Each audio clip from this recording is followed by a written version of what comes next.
Você pode repetir comigo? Eu abro o meu coração, porque eu sei que Deus vai falar comigo. Amém? Vamos junto? Eu tenho meditado nessa palavra já tem algum tempo, alguns meses. Não é um texto que você não conhece, mas é um texto que eu amo a palavra de Deus. Porque você lê o texto inúmeras vezes, e cada vez que você lê, é uma revelação diferente que Deus te dá. Cada vez que você escuta, é algo sobrenatural que Deus fala com você. O que a gente precisa é estar com o nosso coração aberto e disposto para ouvir e deixar que essa palavra venha e produza fruto. Amém? Você está disposto? Está com o seu coração aberto? Então, vamos lá. O tema dessa mensagem é interessante que domingo foi sobrenatural. Foi assim, de manhã foi fantástico, de noite foi maravilhoso. E aí o pessoal do louvor desceu, e aí alguém falou assim, em vasilhas vazias Deus derrama o azeite. Eu falei, gente, gostei disso. E eu quero falar sobre vasilhas vazias. Porque realmente quando você está num lugar onde dentro de você se esvaziou, Deus está pronto para encher. Deus está pronto para transbordar. E o texto é um texto que com certeza você conhece. Está lá em 2 Reis, capítulo 4. E se você está acompanhando ou está anotando, você pode abrir a sua Bíblia, ou se você está anotando, você coloca aí 2 Reis, capítulo 4. Diz assim, Eliseu aumenta o azeite da viúva. Certa mulher, uma das mulheres dos discípulos dos profetas, clamou a Eliseu dizendo, meu marido, teu servo, morreu. E tu sabes que ele temia o Senhor. É chegado o credor para levar os meus 2 filhos para lhe serem escravos. Eliseu lhe perguntou, o que hei de fazer? Disse-me, o que é que tens em casa? Ela respondeu, tua serva não tem nada em casa, senão uma botija de azeite. Então disse ele, vai, pede emprestado vasilhas a todos os teus vizinhos, vasilhas vazias, não poucas. Então entra e fecha a porta sobre ti e sobre os teus filhos, e deita o azeite em todas aquelas vasilhas. Põe a parte a que estiver cheia. Partiu, pois, ele, e fechou a porta sobre si e os seus filhos, e estes lhe chegavam as vasilhas, e ela as enchia. Cheias as vasilhas, disse ela a um dos filhos, chega-me aqui mais uma vasilha. Mas ele respondeu, não há mais vasilha nenhuma. E o azeite parou. Então ela fez saber ao homem de Deus e lhe disse, vai, vende o azeite, paga a tua dívida, e tu e os teus filhos vivei do resto. Aleluia. Bom demais, né? Chegar uma provisão que você paga tudo que você está devendo e vive do resto. O Bené falou no domingo que, eu não sei quem estava lá, mas ele falou assim sobre um pastor que ele conhece que o filho pediu um Lego se passasse em matemática. Quem está lembrando disso? Então eu peguei aquela palavra de domingo e falei, Senhor, eu vou ganhar um Lego. Meu Lego está chegando, e o seu? Né? Essa provisão. Você paga tudo que você está devendo e vive do resto. Então, eu trouxe alguns pontos aqui para a gente falar um pouco sobre a atitude dessa mulher. Sobre como ela se posicionou. A primeira coisa que eu pontuei aqui é que essa mulher não se conformou com a miséria. Ela não se conformou com aquele estado que ela estava, de viúva.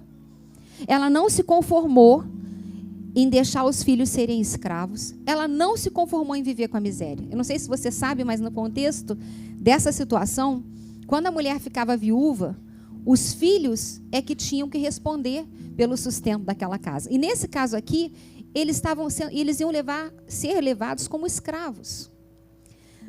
E a primeira coisa que ela faz, é interessante isso, ela podia, assim que ficou viúva, ela podia ter tomado a rédea da situação e dito assim, eu vou resolver do meu jeito.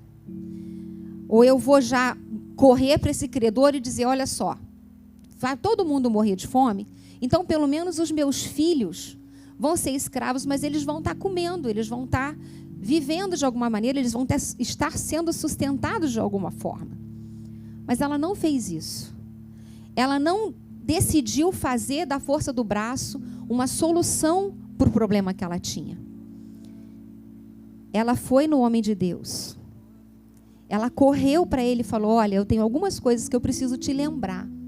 Sabe quando a Bíblia diz assim, lembra, Senhor? Moisés estava orando um dia e falou assim para Deus, olha só, lembra que esses são os teus filhos? Lembra da promessa que você fez para eles? Abraão também estava orando, ele disse, olha, lembra daquilo que o Senhor me prometeu? Esse lembrar não quer dizer que Deus está esquecido. Talvez nós estejamos esquecidos das promessas que Deus deu para a gente, porque no meio da situação que nos aperta, a nossa tendência é olhar para a situação. Mas quando a Bíblia fala sobre isso, na sua oração você dizer, Senhor, lembra, não é porque Deus esqueceu, mas é para você trazer à existência aquela promessa. É para você trazer aquilo ali que Deus já falou com você, aquilo que Deus já liberou sobre a sua vida, você está fazendo um memorial diante do Senhor e dizendo, olha só, eu sei que o Senhor não se esqueceu, mas eu estou publicando essa verdade nos céus agora, de novo, porque eu tenho uma herança, eu tenho uma promessa, eu tenho um significado em ser sua filha. E eu estou trazendo aqui, olha, patente no reino dos céus, patente diante das trevas, patente diante dos anjos, patente diante do trono da tua graça, que o Senhor me fez uma promessa. E ela me pertence. Essa mulher chega para o homem de Deus e fala assim, sabe o meu marido? Aquele que estava lá, que era seu profeta, que era homem de Deus, que era temente a Deus, ela tinha um histórico familiar. Ela não era casada com qualquer um. Ela não vinha de qualquer linhagem. Ela vinha de um lugar onde existia um respaldo para ela ser quem ela é. Quem ela era ali. Eliseu não fica questionando quem era aquele marido, como é que era, se ele era bom profeta, se ele não era. Ele tinha um histórico. Eu sou de uma geração, na minha família, a 5ª geração de pessoas convertidas. E eu tenho certeza absoluta que a minha vida é resultado de uma herança que eu recebi de Jesus através da minha família. Jesus, eu tenho certeza absoluta que os meus bisavós oraram por mim. Eu tenho certeza que a minha avó orou por mim. Eu tenho certeza que a minha mãe orou por mim. Eu tenho certeza que alguém publicou lá. Eu e a minha casa serviremos ao Senhor. Alguém publicou no reino do Espírito. Toda a minha geração vai ser abençoada. Eu tenho certeza que alguém semeou isso.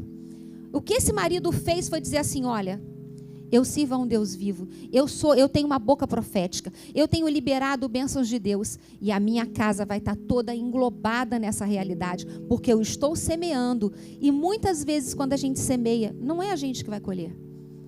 A gente semeia, mas a gente não sabe quando vai ter a colheita. Às vezes você está semeando hoje, quem vai colher são os seus filhos, quem vai colher são os seus netos. Porque há uma verdade sobre aquilo que você publica diante de Deus. Essa mulher pegou isso e falou, olha só, eu tenho uma convicção que você vai fazer alguma coisa. Eu tenho certeza absoluta que Deus vai usar a sua vida e alguma coisa vai acontecer. Então Deus, ele pergunta para ela, o que você tem? A primeira resposta dela foi, eu não tenho nada. O que significa isso? No meio do olho do furacão, o que você olha? Está tudo perdido. Está tudo perdido. Não tem saída. Não tenho para onde ir. Mas eu amo o Espírito Santo. Porque rapidinho ele fala, não. Tem alguma coisa aí dentro de você. Tem um depósito aí dentro de você. Tem uma filiação aí dentro de você. Você não é o problema, você é filho amado. Você não é a circunstância, você é favorecido, você é abençoado. E aí, quando às vezes a gente olha para dentro de nós, a gente fala assim, mas eu sou filha amada, mas eu sou uma filhinha. Eu sou só um pouquinho. Eu tenho um pouquinho de bênção. Eu tenho um pouquinho. Aí ela falou assim, não, mas olha só. Eu tenho um pouquinho de azeite. Tenho um pouquinho de azeite. E os filhos saem e o profeta fala, olha, vai lá, pega as vasilhas. A primeira coisa que eles não tiveram foi vergonha. Tem gente que fala assim, eu não vou orar sobre isso, porque Deus está muito ocupado. Eu não vou orar sobre isso, porque eu estou incomodando Deus. Eu já orei há tantas vezes sobre a mesma coisa.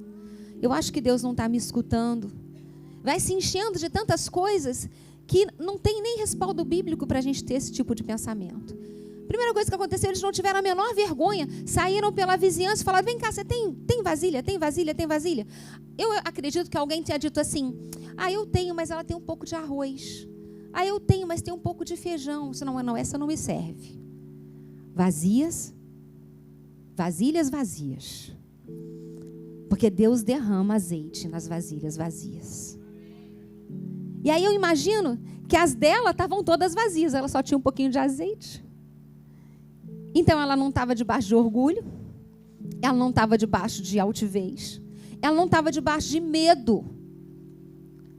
Às vezes as vasilhas estão cheias de medo, às vezes as vasilhas estão cheias de insegurança, às vezes as vasilhas estão cheias de vergonha, às vezes as vasilhas estão cheias de circunstâncias.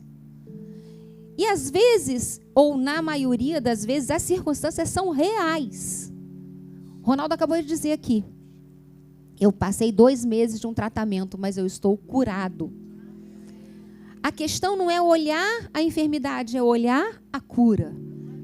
É olhar aquilo que Jesus já fez. Então essa mulher, ela tinha um pouquinho. E aí eu vou lembrar de alguns textos onde Deus usa o pouquinho que você tem. Lembra do Sermão da Montanha? Jesus pregou lá um dia inteiro e aí ele olhou e falou assim, essa multidão está com fome. Vira para os discípulos e fala, olha só, dá de comer para esse povo. Eu imagino os discípulos, gente. Jesus realmente não está bem, né? Estou no meio do nada, não tem uma venda para comprar, não tem um supermercado, não tem nada. E ele fala para a gente dar de comer para esse povo, de onde a gente vai tirar comida? Sabe aquele milagre que você precisa, que você naturalmente olha e fala, de onde eu vou tirar recurso para fazer isso? De onde eu vou cavar esse poço? De onde é que vai sair essa água? Mas aí tem um menino. Tem 5 pães e 2 peixinhos. 5 pães e 2 peixinhos, a Bíblia diz que ele foi alimentado uma multidão, ainda sobraram 12 cestos cheios. Tinha um pouquinho. Sua fé é desse tamaniquinho? Está valendo. É com essa fé aí que o Espírito Santo vai trabalhar. É com essa fé aí que ele vai multiplicar. É com essa fé aí que ele vai mover montanha. É com essa fé que ele vai trabalhar. Porque Deus disse que todos têm fé. E Tiago vai dizer assim, você não tem fé? Peça a Deus que te dá liberalmente. Nosso depósito da graça está abarrotado. Está liberado, está pronto. Como é que eu acesso? Pela fé. Como eu ativo essa fé? Aquela mulher, ela olhou para o profeta e falou assim, eu vou crer nessa palavra que ele liberou. Ela não ficou assim, mas vou incomodar meu vizinho? Mas e os meus filhos? Não. Imediatamente ela correu à vizinhança, mandou os filhos correr à vizinhança. Ela só tinha um pouquinho. Era pouco que ela tinha. A Bíblia diz que o Senhor nos faz fortes quando somos fracos. A Bíblia diz que Ele nos fortalece na nossa fraqueza. Ele usa a nossa fraqueza. Estar fraco não quer dizer que você não tem provisão de Deus para agir na sua fraqueza. Mas ele diz que o poder de Deus se aperfeiçoa. Olha isso, gente, é demais. O poder de Deus se aperfeiçoa na nossa fraqueza. Quando somos fracos, Deus derrama mais poder. Deus derrama mais milagre. Deus abre o mar, Deus faz. No meio da nossa fraqueza, no meio da nossa pequenez, quando a gente olha para dentro e fala, não tenho de onde tirar. Mas eu tenho uma fagulha de esperança. Eu tenho uma fagulha de fé.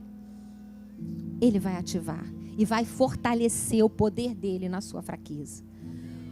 Essa mulher, Deus é poderoso para usar o pouco que temos. Eu já falei sobre isso. Esteja com o coração aberto à direção de Deus.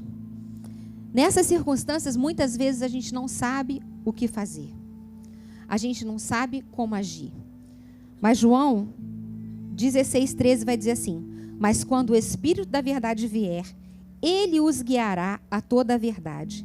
Não falará de si mesmo, falará apenas o que ouvir e anunciará a vocês o que está por vir. A Bíblia diz que o Espírito Santo nos ensina sobre todas as coisas. Quando a gente não sabe o que fazer, o Espírito Santo vai dar a saída. Eu tenho certeza, aquela mulher não estava debaixo da nova aliança. Aquela mulher não tinha o Espírito Santo habitando dentro dela. Mas naquele momento o Espírito Santo parou sobre ela. E no meio daquele caos o Espírito Santo falou: olha, procura o profeta. No meio daquele caos ele falou: olha só, tem solução, vai lá. E Deus vai agir. E o Espírito Santo, a Bíblia diz que ele nos ensina sobre todas as coisas. Diz que ele é o Espírito da verdade e ele nos conduz. Ele nos conduz em triunfo, é o que a Bíblia diz. Nos conduz em vitória, nos conduz em triunfo. Tudo isso está lá em João 14, 25, 26, diz assim: tudo isso tenho dito enquanto ainda estou com vocês. Mas o Conselheiro, o Espírito Santo, que o Pai enviará em meu nome, ensinará a vocês todas as coisas e fará vocês lembrarem tudo o que eu estou dizendo. Jesus está ali falando com os discípulos que ele: olha, eu vou subir para o Pai, mas o Espírito Santo vai vir e vai habitar em você e ele vai te ensinar sobre todas as coisas. O Espírito Santo vai tocar, o Espírito Santo vai te conduzir, o Espírito Santo vai habitar em você, o Espírito Santo vai te consolar, o Espírito Santo vai te encher de fé, o Espírito Santo vai mandar para fora todo medo, porque o verdadeiro amor lança fora todo medo. O poder do Espírito Santo vai te revelar um amor incondicional. O Espírito Santo está dentro de você. E ele te guia a toda a verdade. Ele te guia a toda a verdade. Outra coisa que aconteceu com essa mulher. Siga a direção de Deus, por mais estranha que ela pareça. Eu já contei isso aqui. Eu estava com uma situação com meu filho mais novo. E eu sei cozinhar. Eu até cozinho bem. Mas não sou chegada na cozinha, não. E eu estava vivendo numa época que esse meu filho cresceu, começou a trabalhar, falou: mãe, eu vou morar sozinho. Estava com 29 anos, eu quase morri. Falei: nem casou? Como é que vai morar sozinho? Mãe quer o filho agarrado na saia, né? Mas ele falou: vou morar sozinho. E aí, a gente estava meio estremecido. E o Espírito Santo falou para mim assim: cozinha para ele. E eu falei: não é Deus. Não pode ser Jesus falando isso comigo. Estou com a minha vida ganha, eu e o café só dentro de casa. Sabe? Eu chamava uma cozinheira, ela fazia uma comida toda semana, aí eu botava lá os potinhos, tudo congeladinho, só fazia aquela saladinha rápida, um legumezinho, tudo esquematizado, tudo lindo. O Espírito Santo. Eu falei: mas a cozinheira vai cozinhar. Não, você. Era estranho, era esquisito. Não combinava com a vida que eu tinha naquela época. Mas o Espírito Santo falou: você cozinha. Cozinha. E aí eu fui para a cozinha. O menino, gente, não comia a minha comida. Eu mandava comida para ele, ele não comia. E eu falava: Jesus, o Senhor realmente se enganou. Porque o Senhor mandou fazer comida para uma pessoa que não come a minha comida. Que come miojo com gorgonzola. Todo dia ele comia miojo com gorgonzola. Todo dia. Aí De vez em quando ele ia lá em casa e eu falava, cara, acabei de fazer um bifinho fresquinho.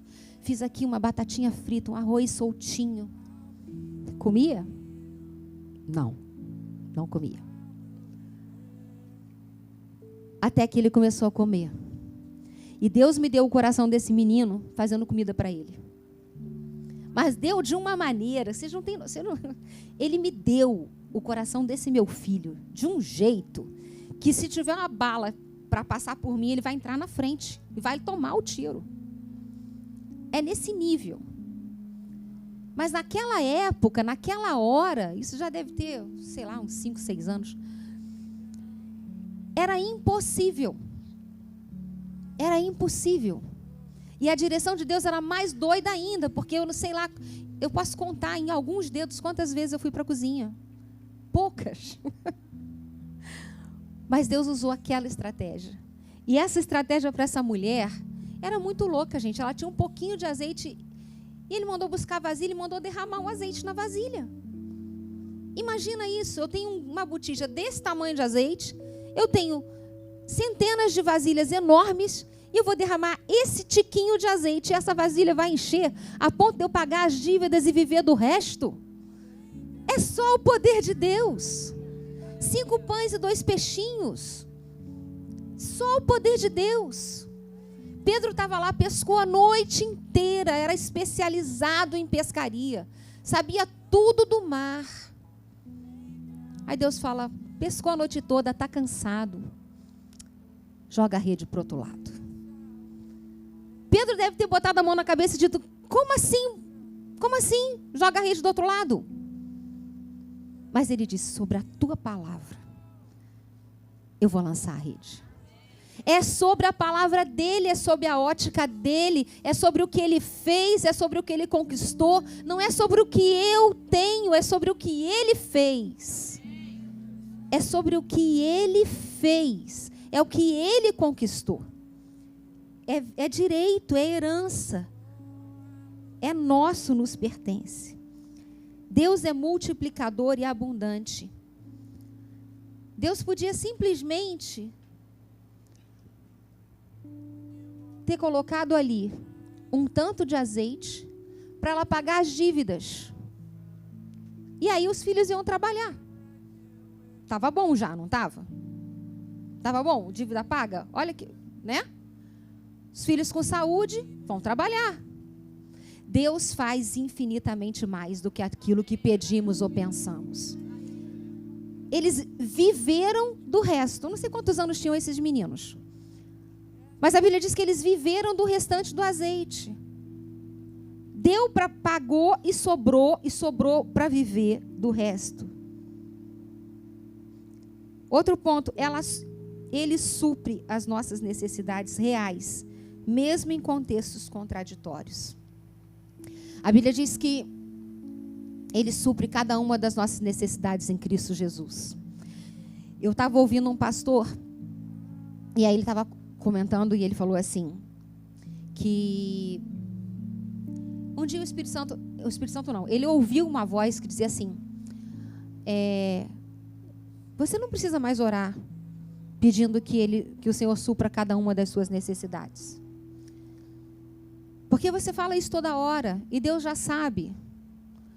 E aí ele ficou naquele conflito assim, mas aí o Espírito Santo falou para ele assim, que Deus supre cada uma das necessidades dele, segundo aquilo que ele necessita. Ele falou, quando você era solteiro, você tinha um suprimento para uma vida de solteiro. Quando você casou e teve um filho, eu supri a sua necessidade segundo aquele filho. Hoje você é um líder de um ministério enorme. Você precisa de muito dinheiro, de muito recurso. E eu sou o mesmo que supriu a sua necessidade quando você era solteiro. Eu supro agora para esse ministério enorme. Porque Deus, ele vai suprir a sua necessidade pela ótica da sua necessidade. A viúva precisava que os filhos não fossem escravos. Ela precisava de sustento. Então, orar para que Deus supra cada uma das nossas necessidades é legítimo, é real, é nosso, nos pertence, é um direito. A Bíblia diz que Jesus se fez pobre para que nós fôssemos ricos. Tem problema ser rico? Tem problema, gente, ser rico? Eu quero, estou na fila. Não tem problema. O problema é o amor ao dinheiro. É você achar que o dinheiro é que resolve os seus problemas. Voltando às vasilhas cheias, é achar que a sua confiança está no dinheiro e que é dali que vai sair o recurso que você precisa. Não é. Porque, tendo muito ou tendo pouco, o Senhor continua sendo Deus na sua vida. Ele continua suprindo cada uma das suas necessidades em Cristo Jesus, porque é isso que a Bíblia diz. E o último ponto para a gente terminar. Ele honra a memória dos seus servos fiéis. Deus, Ele vai honrar. Eu falei da minha família. E Ele vai honrar. Ele faz isso. A Bíblia diz lá em Efésios 3, 20. Aquele que é capaz de fazer infinitamente mais do que tudo aquilo que pedimos ou pensamos. Esse é o nosso Deus. É aquele que faz infinitamente mais. Ele não supriu só uma necessidade para hoje. Ele supre uma necessidade constante. A única coisa que nós precisamos é trazer as vasilhas vazias. É trazer as vasilhas sem medo. É trazer as vasilhas sem tristeza, sem angústia, sem ansiedade. Ah, mas isso não é muito difícil. Não é fácil. Ele diz, não andeis ansiosos por coisa alguma, mas antes, fala com teu pai.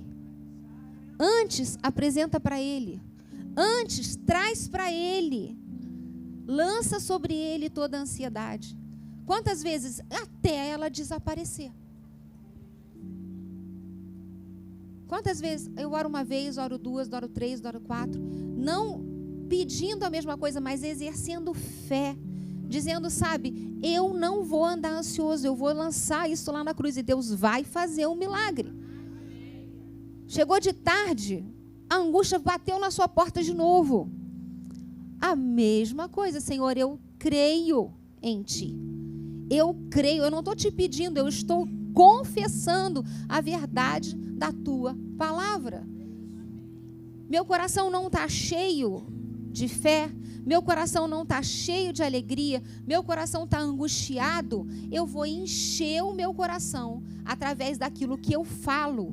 E aí a minha boca vai começar a mudar o meu discurso. Porque a Bíblia diz que a boca fala do que está cheio o coração, mas o coração se enche daquilo que a boca fala. Então, quando eu começo a dizer, eu rejeito essa angústia, eu rejeito esse medo, eu não aceito essa angústia, eu não aceito essa falta de paz. E aí eu abro a boca e começo a declarar a verdade da palavra. A palavra diz que o passarinho, ele não teia, ele não tece, mas ele tem o que comer. Diz que nem Salomão em toda a sua glória se vestiu como os lírios do campo. Então, orar a palavra é uma chave fundamental para mudar as circunstâncias. É uma dica. Fundamental. Mergulhe na palavra, conheça a palavra e declare a palavra. E aí Deus vai começar a mudar o seu coração. Antes das circunstâncias mudarem, quem muda é você. As circunstâncias vão mudar diante do que Jesus está fazendo dentro de você. A sua família vai mudar diante daquilo que você está exercendo fé dentro de você. Suas finanças vão mudar diante daquilo que está acontecendo diante da fé que você está ativando e está mudando dentro de você. Porque é assim que Deus age. A Nívia Soares, há muitos anos atrás, ela escreveu uma música que diz assim, eu quero me esvaziar de mim. E essa música, ela fala assim, olha, eu quero me esvaziar do medo do passado. Eu quero me esvaziar daquilo que me afasta de Ti. Eu quero me esvaziar da religiosidade. Eu quero me esvaziar. Então, algumas horas a gente precisa dizer, Senhor, eu estou muito cheia de tanta coisa que o Senhor não está conseguindo entrar nessa situação. Eu estou cheia de tantos temores que o Senhor não está conseguindo mergulhar no fundo do meu coração. Então, eu quero me esvaziar. Eu quero lançar fora tudo isso. Eu quero que verdadeiramente o teu Espírito me invada e eu consiga transbordar das verdades da tua palavra. Então, se você é essa pessoa, eu queria te convidar para você ficar de pé. E aí eu vou te dar um tempinho. Você sabe aonde? Você sabe como é que está a sua situação. Mas assim como Eliseu, representando Jesus, representando o Espírito Santo, Jesus está aqui. E o lugar para você ir, o lugar para você correr, é para Ele. É para Ele dizer, Senhor, olha só. Como o Bené falou, eu estou esperando o meu Lego. Porque não é por merecimento. É por causa do que Ele fez. Não é porque eu mereço ser abençoada. Eu fui justificada pelo sangue de Jesus derramado naquela cruz. Por isso eu sou justa. Você é justo por causa do sangue derramado naquela cruz. Então você tem livre acesso ao trono da graça. Livre acesso. Os céus estão abertos. Eu posso só fluir. É o que a canção diz. Por que esperar? A canção diz isso. Senhor, nós estamos aqui diante de Ti, Pai. Nós estamos aqui, Senhor, nos esvaziando. Nós estamos aqui, Senhor, dizendo para Ti, dizendo para a nossa alma, que o Senhor é muito maior do que as nossas circunstâncias. Por isso nós lançamos para fora, Senhor, todo o medo nessa noite. Nós lançamos para fora toda a insegurança, toda a ansiedade. Nós lançamos para fora todo o temor. Nós lançamos para fora do nosso coração tudo aquilo, Senhor, que não está dando espaço para que o Senhor entre, para que o Senhor transborde em nós. Nós abrimos espaço para a Tua presença, Senhor. Nós abrimos espaço para a manifestação do Teu Espírito Santo. Nós abrimos espaço para sermos guiados e dirigidos pelo Teu Espírito. Nós abrimos espaço para a fé.